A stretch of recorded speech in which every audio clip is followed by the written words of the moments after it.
युवा को प्राप्त हुए तो युवावस्था में सबके हृदय में भोगाकर्षण होता है, सबको अच्छा लगता है। सुंदर पति हो, सुंदर पत्नी हो, सुंदर महल हो, खूब भोग सामग्री हो, हमारी आज्ञा पालन करने वाले सेवक हो, आदि आदि। जितना तुम सोच सकते हो उससे बहुत अधिक महाराज भर्तृहरि जी के पास था, क्योंकि चक्रवर्ती उसे ही कहते हैं। भूमंडल में एक छत्र राज, जहां से सूर्य उदय होता है और जहां सूर्य अस्ताचल को जाते हैं वहां तक उनका एक छत्र स्वामित्व। छोटे भाई विक्रमादित्य महान बलशाली, महान बुद्धिमान, कुछ कमी नहीं। भर्तृहरि जी के हृदय में स्त्री के प्रति आकर्षण पैदा हुआ, सर्वसामर्थ्यशाली थे। आदेश किया विश्व की सबसे सुंदर राजकुमारी को हमारे पास पत्नी के रूप में वर्ण करने के लिए लाया जाए। कौन नहीं चाहेगा ऐसे सम्राट, ऐसे सुंदर वैभवशाली राजा को अपना पति बनाना। एक पिंगला नाम की बहुत सुंदरी युवती को वर्ण किया भर्तृहरि जी ने, और मन में विचारा कि आखिरकार भोगों में क्या सुख है, इसके लिए मुझे एकांत चाहिए। विक्रमादित्य से कहा आप राज्य शासन को संभालिए जब तक हम अनुभव नहीं कर लेते। महल में किसी भी तरह की राज दरबार की बात लेकर कोई ना आवे, मुझे स्वतंत्र छोड़ दिया जाए। राजाज्ञा, संपूर्ण भोगों की बाहुल्यता महल में। क्या कभी आग में धीरे धीरे घी डालने से आग शांत होती है क्या? ऐसे ही भोगों को भोगने से कभी कामाग्नि शांत थोड़ी होती, और भड़कती है। अगर सुख हो तो विश्राम मिल जाए। एक दिन पिंगला काफी समय व्यतीत होने के बाद वो अपनी महल की पीछे खिड़की से झांक रही थी। पीछे अश्वशाला थी, वहां घोड़ों की रक्षा सेवा कराने वाला अश्वपति अपने सेवकों के द्वारा घोड़ों की देखरेख, उनकी सेवा कराता था। बहुत ही हष्ट पुष्ट जवान पिंगला देखकर आसक्त हो गई, एकांत में मिलने लगी। जब महाराज विश्राम को होते तो एकांत में मिलने। गुप्तचरों के द्वारा यह बात जब विक्रमादित्य को पता चली तो बहुत अंदर से पीड़ित हुए कि क्या करूं, अगर मैं कुछ कहता हूं तो कहीं संशय न कर लिया जाए, अगर कहता नहीं हूं तो ये राजा के प्रति बहुत ही बड़ा विश्वासघात हो रहा है, और वो मेरे भ्राता हैं, मैं ऐसा सह नहीं सकता। एकांत में मिलने की प्रार्थना की। बहुत प्रवीण थी पिंगला, समझ गई। महाराज ने कहा आज मेरा भाई मेरे से मिलना चाहता है, पता नहीं क्या समस्या है। उनका मुझे पता है, जाइए पहले आप पूछ कर आइए। राजा को आश्चर्य हुआ, मेरे तक बात नहीं पहुंची, इसको पता है। बहुत प्रवीण थी, पर विषयों में प्रवीणता कोई प्रवीणता नहीं कहलाती। प्रवीणता तो विषयों के त्याग की होनी चाहिए। बुद्धिमत्ता गड्ढे में गिरने की नहीं होती, बुद्धिमत्ता उससे निकलने की होती है। विक्रमादित्य ने कहा कि मेरी बात पर विश्वास किया जाए महाराज, जो महारानी पिंगला है इनका चरित्र ठीक नहीं है, ये अश्वपाल से संबंध रखती हैं, ऐसा मुझे गुप्तचरों के द्वारा पता चला है। आवेश में अंदर गए। रानी ने कहा हम बता रहे हो, क्या बता रहे होंगे? वो यही बता रहे होंगे कि अश्वपाल से हमारा गलत संबंध है। ये तुम्हें कैसे? मुझे पता है। कैसे पता है? देखो हम आपको प्रमाणित नहीं करती, पर आपके भाई चरित्रहीन है। नहीं, इसका प्रमाण चाहिए। आप ऐसे पवित्र भाई के ऊपर ऐसी बात नहीं लगा सकती। तो धन दे करके किसी राज सैनिक को अपने अनुकूल करके किसी एक सदगृहस्थ परिवार को इस बात पे राजी किया कि तुम सभा में कहो कि हमारे बहू को ये राजपद पर होने पर गलत दृष्टि रखते हैं, गलत आचरण करते हैं, नहीं तो तुम्हारे पूरे परिवार को मरवा दूंगी। और वो महारानी पद में है। अगर ऐसा बोला तो सब सुख सुविधाएं आपको दे देंगी। वो बेचारा राज भय के कारण ऐसा ही बोला। महाराज की आसक्ति थी पिंगला में, भर्तरी जी की।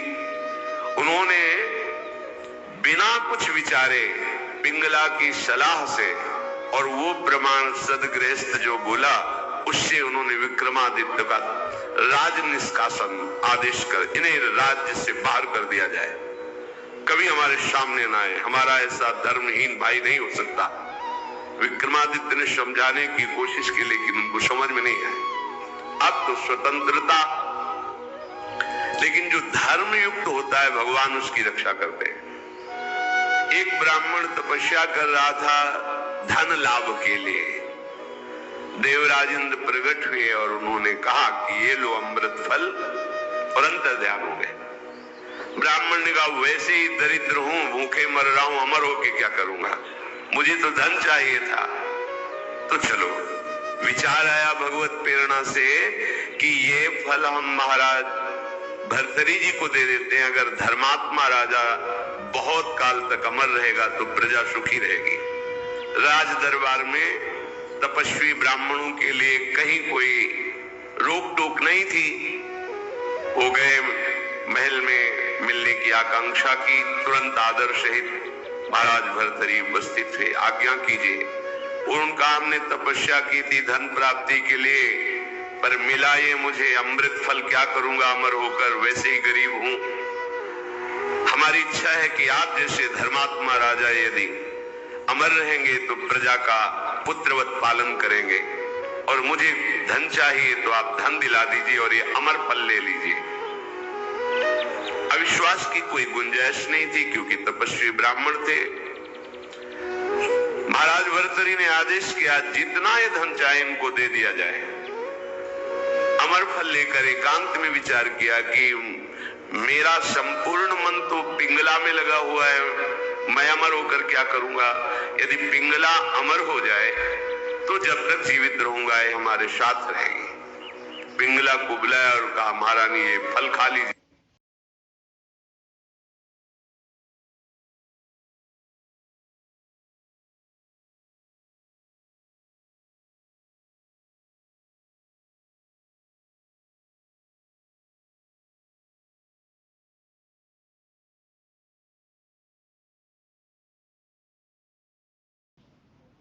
रहूंगा ये हमारे साथ रहेगी। पिंगला को बुलाया और कहा महारानी ये फल खा लीजिए। हमारे देश के ब्राह्मण की तपस्या से ये अमर फल मिला है, इससे तुम मरोगी नहीं, अमर हो जाओगी। उनका आपको पता है कि अमर फल ऐसे नहीं पाया जाता, स्नान आदि करके देवार्चन करके हम पा लेंगे, दे दीजिए। ले लिया। पिंगला ने विचार किया कि अगर मेरा मित्र अश्वपाल अमर हो जाए तो फिर हमारा मिलन होता रहेगा। एकांत में जब अश्वपाल मिला तो उसको अमर फल दे दिया कि तुम पालो इसे। उसने भी कहा हम पालेंगे, लेके चला गया। और उसकी परम आसक्ति थी महाराज के दरबार की नर्तकी वैश्या से। नवयुवती अत्यंत सुंदर। उसने उस वैश्या को बुलाया अश्वपाल ने और कहा कि अमर फल मुझे प्राप्त हुआ है, मैं अमर होके क्या करूंगा, मेरी आसक्ति तो तुम्हारे में है, तुम इसे पालो, अमर हो जाओगी। तो जब तक मैं जीवित रहूंगा तुम्हें देखता रहूंगा, तुमसे मिलता रहूंगा। वैश्या ने फल ले लिया। वैश्या ने विचार किया मैं जिस दरबार की नर्तकी हूं तो अमर होकर क्या करूंगी, नाचती ही तो रहूंगी। अगर मेरा महाराज अमर रहे तो अच्छा रहेगा। नर्तकी ने उनके निज महल के अंगरक्षक से कहा कि मुझे महाराज से मिलने की प्रार्थना की जाए और मिलाया जाए। महाराज कृपा करके मिले, क्या बात है। उनका मैं आपके दरबार की नर्तकी हूं, मुझे अमर फल मिला है, मैं आपको देना चाहती हूँ। होश उड़ गए महाराज, वही अमर फल। वैश्या से कहा कि तुम्हें किसी भी तरह का दंड नहीं दिया जाएगा, पर तुम सत्य बोलो, ये अमर फल कहां से प्राप्त हुआ है। उनका ये अमर फल मेरा एक मित्र है जो राज परिवार के घोड़ों की सेवा कराता है, अश्वपति, उसने हमें दिया है। वो महल के पीछे ही था अश्वशाला। महाराज समझ गए। उसको बुलाया अश्वपति को और कहा भाई वैसे तो खड़े खड़े हम तुम्हारे सैकड़ों टुकड़े करवा सकते हैं, तो हम तुम्हें क्षमा करते हैं, यदि तुम हमें सच्ची बात बता दोगे कि तुम्हें अमर फल कहां से प्राप्त हुआ है। डरते हुए भयभीत होकर उसने कहा, महारानी पिंगला ने दिया है। होश हो गई, ओहो, मुझ चक्रवर्ती सम्राट से ये तृप्त नहीं है, अश्वपाल से आसक्ति, अश्वपाल महारानी पिंगला से आसक्त नहीं है, वैश्या से। धिक्कार है इस काम। सभा में कलम पधार रहे ऐसी घोषणा कर दी जाए और गुप्तचरों को भेजा कि विक्रमादित्य जहां भी किसी भी जंगल में कहीं भी खोज कर लाए जाए, हम उनसे क्षमा याचना करेंगे।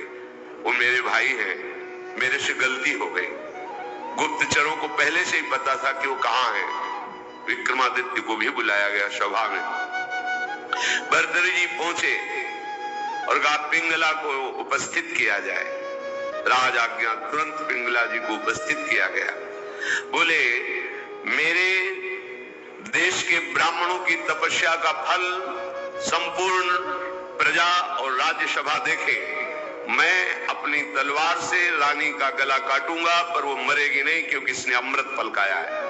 और तलवार खींचा, जे ही प्रहार कर वो चीख पड़ी, नहीं महाराज रुकिए। क्यों? तुम्हें संशय है? अमृत फल मिथ्या नहीं हो सकता।